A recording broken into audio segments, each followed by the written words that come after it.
back to my vlog. I'm Danny Pocket02 and today's video I'm going to be talking about my sewing plans for 2019. I'm not going to do a January specific video. I thought that I would kind of talk a little bit about my plans for this month and wider thoughts about how I'm going to approach sewing for 2019 without committing myself to anything. So there'll be no kind of big grand resolutions, but there will be some thoughts about how I would like to approach my sewing for this year. So if you saw my November and December makes vlog, I've just filmed that. I've quickly gone upstairs, got changed because it's getting a little bit chilly in here. So I am wearing my surprise, another sweatshirt. This is a Linden, the Grainline Studio Linden sweatshirt. The fabric is Liberty loop back sweatshirt in which I think I got from Fabrics Galore a while ago, which is really lovely quality. And also the sleeves is it French Terry? Yeah, French Terry from Pin and Sew, which is really nice quality as well. So I was quite lucky in that when I came to cut this out, I realised that I didn't have enough fabric for the sleeves. So I went online and found a colour that I thought would match these, and it matches perfectly. And I prefer it to if I'd have made one out of the Liberty sweatshirt itself. So I made this a while ago, but I just thought I would introduce that. I'm also wearing my ginger jeans that I made with the orange detailing, and I am imminently about to sew another pair as well. So maybe I should kick off with that. I've just picked up last weekend, I was in Abercorns looking for something different in Manchester, and I saw this red selvage Italian denim, a very small amount left on, I don't know what you call them, on the cardboard wrap. What do we call them? I don't even... Anyway, you all know what I mean. And I asked them to measure it and they were 2 meters, but the thing is, because it was red selvage denim, it was only 88 centimeters wide. And I said to the lady in the shop, do you think I'm going to get a pair of jeans out of this? And she was like, maybe if you're clever, if you split the waistband. So I said, oh, I'm taking it. It was £9.99 a metre, so £20. And I've managed to cut every piece. For ginger jeans, they're skinny jeans by Closet Case Patterns. I've managed to cut every piece out. I split the waistband, but that's not a problem. I gave each piece an extra centimetre, so I'll just join them in the middle, and I don't think I'll have a problem with that. So I'll just show you.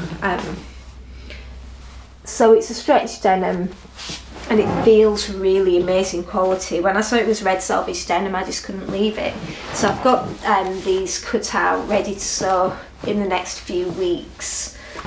So a little bit more about my plans for this year. Let's start with that. I mentioned in my November makes video that I'm moving across from this notebook, which is just starting to already come apart a little bit, to a new bullet journal. Now this bullet journal contains everything at the moment in there. So I've got things like deadlines for work, goals, an overview of January. I've started to log things like when I've read fiction. So one of the things that I am challenging myself this year to do is to read more fiction. I read a lot for work. I read a lot of academic texts and art history texts for teaching, to inform my teaching, but actually I miss fiction. So I've challenged myself to read basically a book a month, so 12 fiction books a year. So I've just got a little chart where I can log on the days that I read.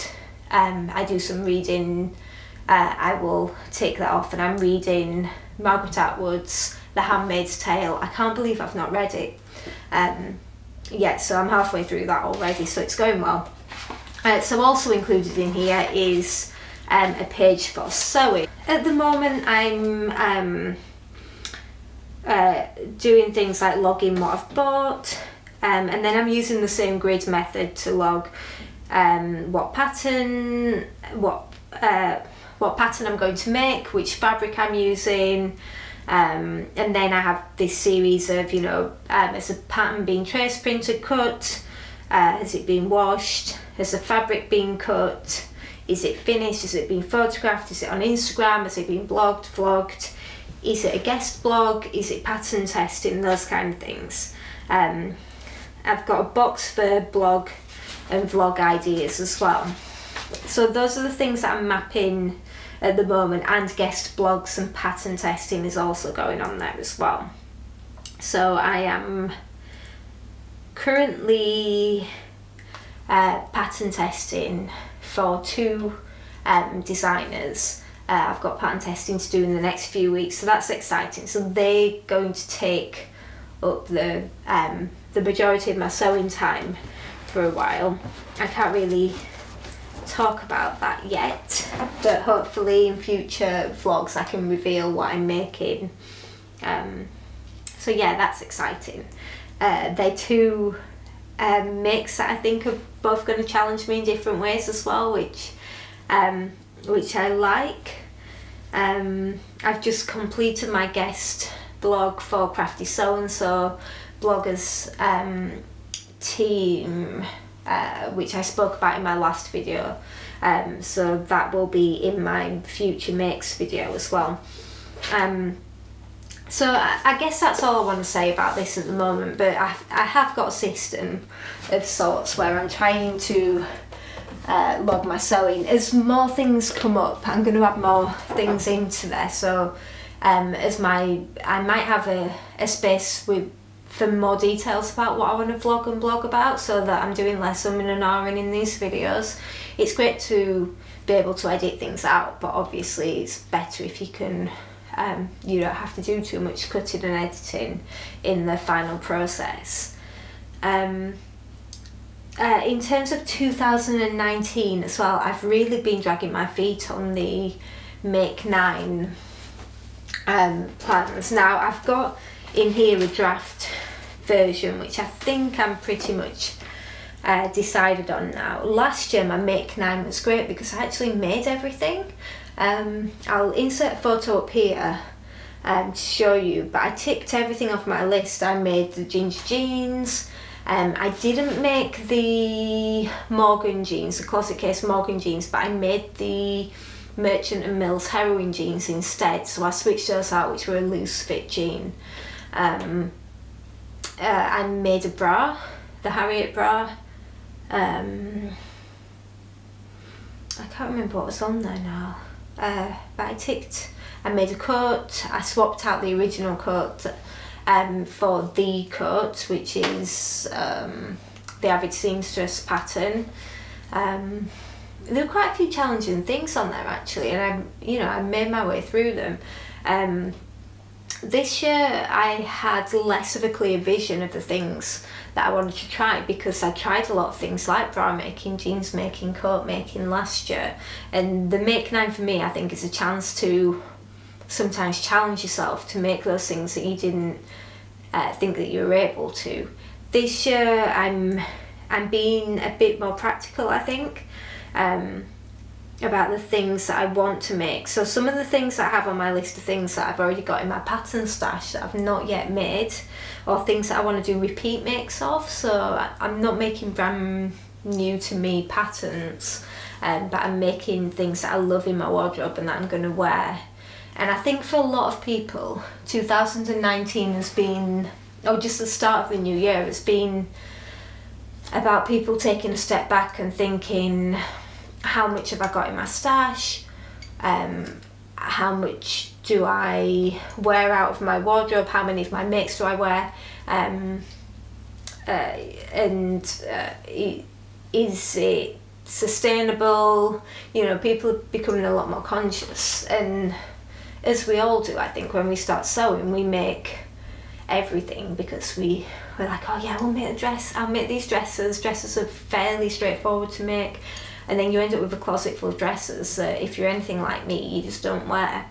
I didn't go overboard with that, but this year I definitely want to make basics, everyday wear, which is probably why I have so many sweatshirts already, because they're the things that I live in.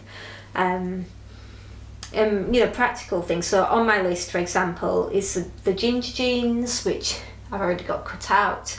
Also the Morgan jeans, which are the loose fit ones, which I'm hoping will be a little bit like my Levi 501s, which I love as a jean, but the waist to hip ratio, the only way I get that waistband right is by making my own. Sway back adjustment is my best friend. So the Morgan jeans are on there. The Fairfield shirt for my partner is on there, so I've been promising him a shirt for a while. It's a thread theory pattern. I made him a toile a while ago, tested it on him, and it was massive. And there were so many pieces to cut out for it, and I traced them as well. That I did retrace and cut, and I managed to be able to adjust some of the existing pieces. So I've done that, but I've not recut the shirt yet, because then we had to get more fabric because I couldn't make it out, and etc. So I think learning to fit a shirt for my partner is going to be a lot harder than fitting a shirt for myself, where I get to the point where I go, that's fine, that'll do. So yeah, that's definitely on my list to make me do that for him. And making things for other people is something that I'm quite open to this year as well, doing more of. Just so that I can continue to sew without piling up loads of things in my own closet. So I've got a lot of smaller pieces of jerseys which would be great for children's wear, so I'm going to use those. So number one on my Make 9 2019 list is the Wiksten kimono, which I've been coveting for so long. I'm following the hashtag on Instagram, and I just love it. I want to find the perfect fabric for it. Material Girl Laura has got some double gauze which looks really nice, and I was thinking that maybe I could do a grey and pink version so that they're reversible. It's like a dusky pink, so that's definitely on the list. But I don't need one of those immediately. I think it might be more of a spring jacket if I make it in the double gauze. But that's on the list. The Isca dress by Marilla Walker is on my list. Have I cut it? Yeah, I've got that cut and bagged in a project bag ready to go, and that was from that beautiful fabric from Cloth and Candy, the grey with the kind of geometric lines and squares on. So yes, I've cut that, so that's ready to make as well. Number 4, and this is my challenge for this year. I want to make a bag. I've not settled on a pattern yet. I've been stalking Swoon patterns and some of their bags, Emmeline bags. So I'm having a look to see what kind of bag I would like to make. I don't want to make a kind of easy tote bag. I want to make something, that's a challenge, that's got really nice hardware. And the little feet that go on the bottom of bags. I love the details, anything like that. So I want to make a bag. That's the challenge for this year. And I did make those noodle head minimalist wallets last year, and they were on the Minerva Crafts blog as well, out of the vegan leather and cork as well. I'll link below. So those were really, they kind of warmed me up for making a larger bag. Number 5, I have the Diego trousers, which I believe is Republique to Chiffon. Sister Mintaka had the patterns in stock, and I think she's going to restock them soon, and the Diego trousers look like they really could be my kind of trousers. And that's the other thing, I'm also looking for places that sell nice cotton twill, I've found some kind of basic colours. I've ordered some navy blue from Minerva Craft of Cotton Drill. But if anyone knows of any really nice quality, and I'm particularly looking for olive green cotton twill, please comment below, because it seems to not be around that much, but it's such a basic for trousers. So maybe I'm completely missing a shop somewhere that has this. So please comment below. The Morgan jeans and the ginger jeans are on here that I've already mentioned. I'm making another Ness skirt, so I was wearing the black one in my last video, Tilly and the Buttons Ness skirt. I'm going to make the grey one with the grey denim from Material Girl Laura, so that's on my make 9. And number 9 is the Sorrell dress, and I helped to crowdfund that, so on the Kickstarter, and I got the Sorrell dress pattern as a Kickstarter reward. So Amanda, I Sew A Lot, has made a lovely denim version of it, and when I saw her latest vlog, or maybe it's the one before that, when she showed it, I just thought, oh yes, actually I've got that pattern, I really need to make that. So those are my make 9 for now. I'm not going to feel bad if I don't complete them all this year, but it's a good thing just to have a list of the patterns that you like, so that you can return and think, oh yeah, I was going to make a bag this year, that would be good. The other thing that I'd like to make as well is a denim jacket. I've got this white and pink striped denim that I got from Arccos last year in the remnants bin, and I was going to make some shorts out of it in summer, but actually I think it would make the cutest denim jacket. So again, if anyone has denim jacket pattern suggestions, please comment below and let me know what you think might be appropriate, what might look nice styles. Okay, so that's my make 9 for 2019. I think those are all my plans for the moment. I'm actually in the middle of sewing some underwear. So I got this beautiful bamboo jersey from Ray Stitch. Oh, and the quality is incredible. It's so soft. I'm hoping that it's going to be nice as underwear. So I've currently batch sewed 4 of these, and I need to do the fold over elastic on them. This is the Sophie Hines Arccos undies pattern, and I did a blog post for Pin and Sew a while ago comparing 3 pants patterns as well, so I'll link that below. And I have grey fold over elastic for them, and a different elastic for the waistband, but the fold over elastic, no matter how hard I try, there's always a bit that's missed, always, and I'm so careful and I check it as I go along, and there's still always one section that doesn't catch. If anyone has any advice for using fold over elastic, I pin the quarters, I pin every couple of inches. I've slowed down the speed on my sewing machine. I'm using a 3-stitch zigzag.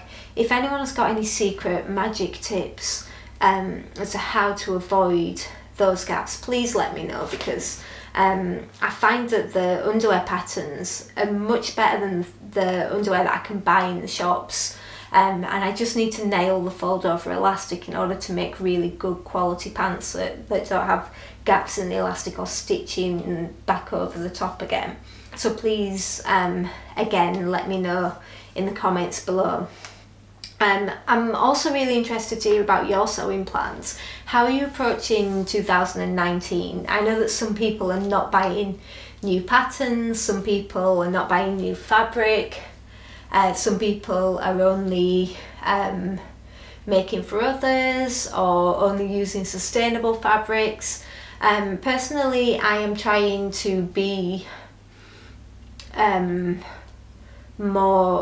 trying to be more considered in buying fabric, so I'm trying to sew what I've got in my stash at the moment, unless I need specific fabrics like cotton twill for trousers or denim for making jeans. I don't keep big pieces of fabric in my stash normally.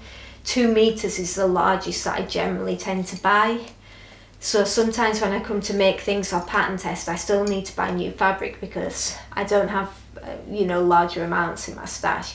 I don't have a massive stash either. I cleared it out over the holidays when I was off work, and a lot of it is just remnants. So my pile of brand new, you know, never cut into fabrics is actually pretty small, and most of the things that I buy I have something in mind for, even if it might not be made up until the season that it's appropriate for.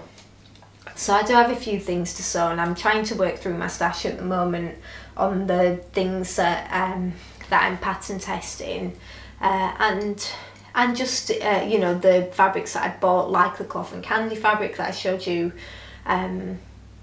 before Christmas. For the Isca shirt dress, you know, I bought it with that in mind. I've just not got around to making such a detailed make yet. So yeah, please do tell me how you're approaching 2019. I'd be really interested to hear, and kind of swap advice. So as always, thanks so much for watching. I hope this hasn't been too long. I feel like I've waffled a little bit, but hopefully it's given you an insight into how I think about my makes. If you've enjoyed this video, please give it a thumbs up. If you want to hear more, see my makes in 2019, please subscribe. And yeah, just thanks so much for watching. Okay, I'll speak to you soon. Bye!